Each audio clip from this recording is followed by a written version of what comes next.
अस्सलाम वालेकुम everyone, this is O level mathematics 4024 summer 2021 और पेपर 2 वेरिएंट 2। कहते हैं P Q R S is an isosceles triangle with P R Q R और P point दिए में 1 5 और क्यू दिए 5 1। पहले तो इन पॉइंट्स को यहाँ प्लॉट कर लेते हैं, ठीक है।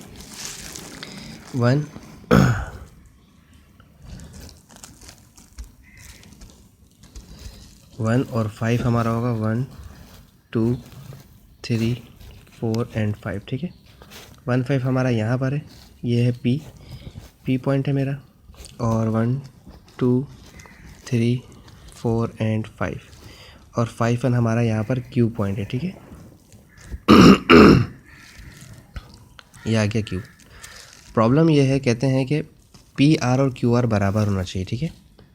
पी आर और क्यू आर बराबर हो, but P R Q right angle triangle नहीं होना चाहिए।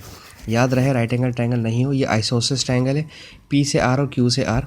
अब जो मैं बनाऊंगा आइसोसेलेस ट्रायंगल बनेगा, गौर से देखिएगा, ठीक है। देखिए, अगर मैं यहाँ से यूँ पॉइंट लेकर आता हूँ, ठीक है, सही है, और फिर मैं यहाँ से पॉइंट यूँ लेकर आता हूँ, ठीक है। देखिए, यहाँ पर 4 यूनिट्स का डिस्टेंस कंप्लीट हो गया, ठीक है। 1 2 3 और 4 यूनिट का डिस्टेंस यहाँ भी कंप्लीट। 1 2 3 और 4 यूनिट्स का डिस्टेंस यहाँ पर भी कंप्लीट। यानी कि अगर मैं इसे पॉइंट आर कहता हूँ तो इसमें कोई शक की गुंजाइश नहीं रहेगी कि पी आर और क्यू आर बराबर हो गया। लेकिन प्रॉब्लम यह है कि बच्चों यहाँ बन गया 90 डिग्री, और 90 डिग्री आप नहीं बना सकते, क्योंकि उन्होंने ऑलरेडी पहले ही कह दिया कि पी आर क्यू 90 डिग्री नहीं हो सकता। नो प्रॉब्लम, नहीं हो सकता तो कोई मसला नहीं। हम एक काम करते हैं, हम इस लाइन को यहाँ तक लेकर आए थे ना, इधर तक ड्रैग करके लेकर आए थे, तो अब हम एक काम करते हैं, इसको ड्रैग करके थोड़ा सा नीचे को ले जाते हैं, यहाँ पर इस पॉइंट पर, ठीक है। और यहाँ से हमने इसको इधर यहाँ पर ड्रैग करके लेकर आए थे, तो हम इसको भी एक पॉइंट नीचे और एक पॉइंट आगे बढ़ा देते हैं। हम आर ले लेते हैं 0 0। अगर आप आर 0 0 ले लेंगे तो फिर आप डिस्टेंस देखिएगा पी आर और क्यू आर का। अगर आप डिस्टेंस निकालें, डिस्टेंस फार्मूले से x2 - x1 y2 - y1 का होल स्क्वायर, तो ये सेम आएगा। इसी तरह से आप यहाँ से यहाँ तक ड्रैग करके लेते हैं, 4 यूनिट्स की वजह से आप इसे 1 यूनिट ऊपर कर दें। सॉरी, आप इसे ट्रैक करते हुए 4 यूनिट यहाँ लेकर गए थे, ठीक है। अब आप इसे भी 1 यूनिट यूँ और 1 यूनिट यूँ आगे कर दें, ठीक है, सही है। इसे भी आप यहाँ से 4 यूनिट तक यहाँ से ड्रैग करके लेकर आए हुए थे, ठीक है। आप इसे 1 यूनिट यूँ और 1 यूनिट यूँ आगे कर दें, ठीक है। तो ये आपके पास 6 and 6 हो जाएगा, ठीक है। 6 and 6 फॉर आर। तो आर के 2 पॉइंट्स हैं आपके पास, एक 0 0 आया और एक 6 6 आया, ठीक है। अगर आप इसका डिस्टेंस के फॉर्मूले से सॉल्व करने की कोशिश करेंगे तो मैं आपको बताता हूँ। जैसे ये था हमारे पास, ये है हमारे पास 1 5 और ये है, नहीं, ये 5 1 है, ये सॉरी, दिस इज़ 5 1।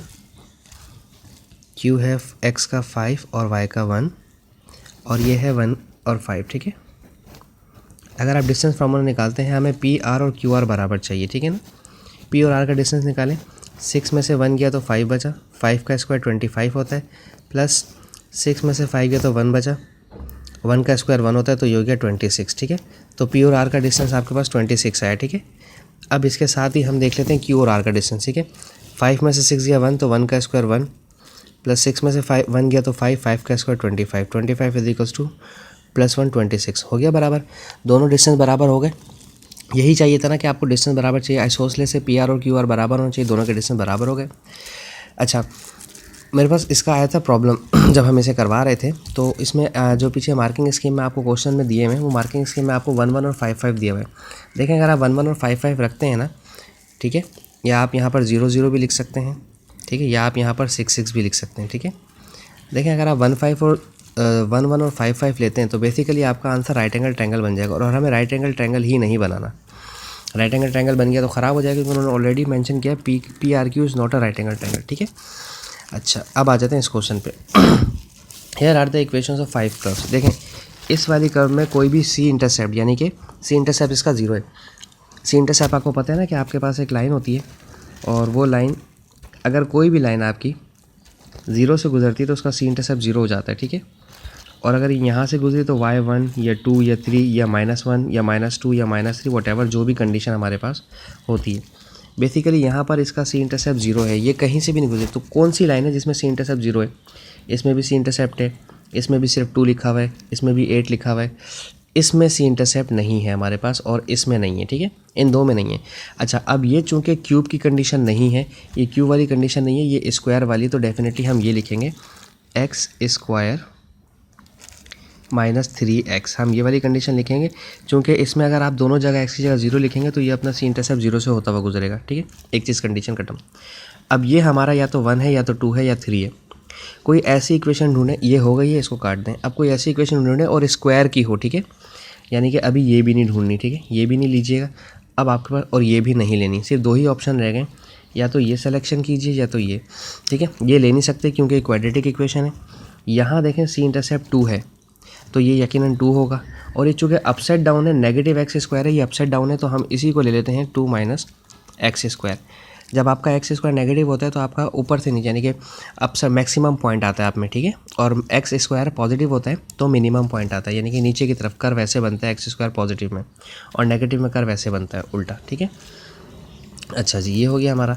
अब इसके बाद देखें, ये तो डेफिनेटली क्यूब का है, ये वाला पॉइंट हमारा क्यूब का है, इसमें कोई शक नहीं है कि हमारा एक्स क्यूब का है, क्योंकि एक्स क्यूब का जो ग्राफ है हमारा इसी तरह से बनता है। लेकिन हमारे पास एक्स क्यूब के यहाँ ऊपर हमें 2 पढ़े थे, एक हमने ये पढ़ा था एक्स क्यूब का और एक हमने ये पढ़ा था, ठीक है। इस वाले में सी इंटरसेप्ट नहीं है, ठीक है, लेकिन इसमें सी इंटरसेप्ट है -2, और देखें ये यहाँ नीचे से गुजर रहा है, ठीक है ना।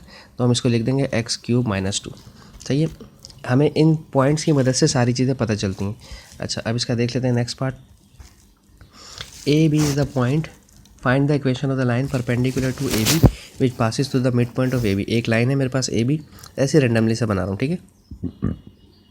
Find the equation of the line perpendicular to A B, perpendicular है तो देखो 90 डिग्री भी बनेगा, ठीक है ना। इसमें कोई शक नहीं है कि परपेंडिकुलर होगा तो 90 डिग्री नहीं बनेगा, 90 डिग्री हर हाल में बनेगा। उसके बाद कहते हैं मिड पॉइंट है, यानी कि मिड पॉइंट का मतलब ये दोनों आपस में बराबर भी हैं। सबसे पहले तो mid point of A B निकालें। आप जानते हैं आपको लाइन के लिए सबसे पहले आपको स्लोप चाहिए होता है, ठीक है। आपको एक स्लोप चाहिए और आपको 2 पॉइंट्स चाहिए, ठीक है।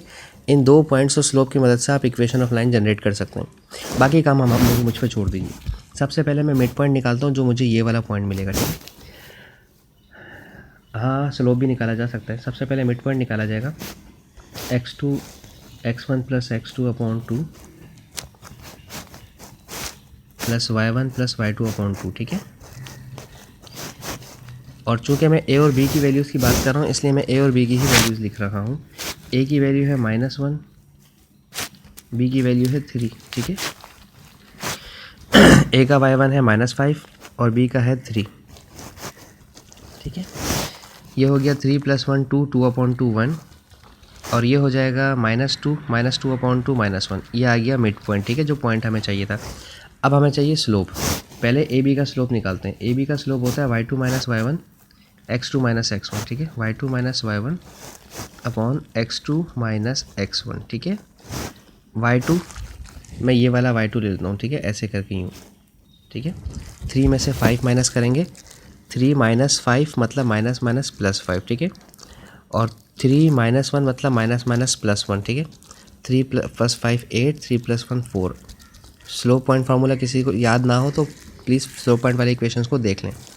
अच्छा, अब चूँकि दोनों परपेंडिकुलर हैं तो आप जानते हैं परपेंडिकुलर के अंदर जो स्लोप आएगा, सेकंड स्लोप आएगा, वो रेसिप्रोकल होगा और साइन चेंज हो जाएगा। 2 है तो ये 1/2 हो जाएगा, और पॉजिटिव है तो नेगेटिव हो जाएगा। नेगेटिव होता तो पॉजिटिव हो जाता, पॉजिटिव हो जाता तो नेगेटिव, और रेसिप्रोकल हो जाता है, ठीक है। अब हमारे पास स्लोप भी आ गया और पॉइंट भी आ गया, ठीक है। पॉइंट हमने क्या लिए थे, x और y इज़ इक्वल्स टू 1, -1, ठीक है। अब हम लगाएंगे इक्वेशन का फार्मूला। वैसे तो आप y equals to mx + c लगाते हैं, लेकिन जो आसान है वो हम लगाएंगे y - y1 is equals to slope x - x1, ठीक है। हम ये वाला फार्मूला लगाएंगे। y1 की जगह -1 है तो माइनस फार्मूले का माइनस, और एक y की वैल्यू y1 का -1, ठीक है। स्लोप है -1/2 x - 1, ठीक है। क्रॉस मल्टीप्लाई करवा देते हैं। 2y + 2 1 = 2 is equals to -x और +1, ठीक है। इसे वहाँ भेज दें, ये हो जाएगा -x + 1 और -2, और यहाँ पर है 2y ओनली, तो 2y is equals to -x और -1, ठीक है। अब चूँकि आपको स्टैंडर्ड फॉर्म में चाहिए तो y अकेला करना है, ठीक है। y के पास से 2 हटाना है, तो ये हो जाएगा -1/2x और -1/2, ठीक है। ये 2 दोनों का है, ये x का भी है और ये y का भी है। तो इस तरह से आपकी इक्वेशन जनरेट हो गई जो आपको रिक्वायर्ड थी, y -1/2x और -1/2। थैंक यू सो मच, अल्लाह हाफिज़।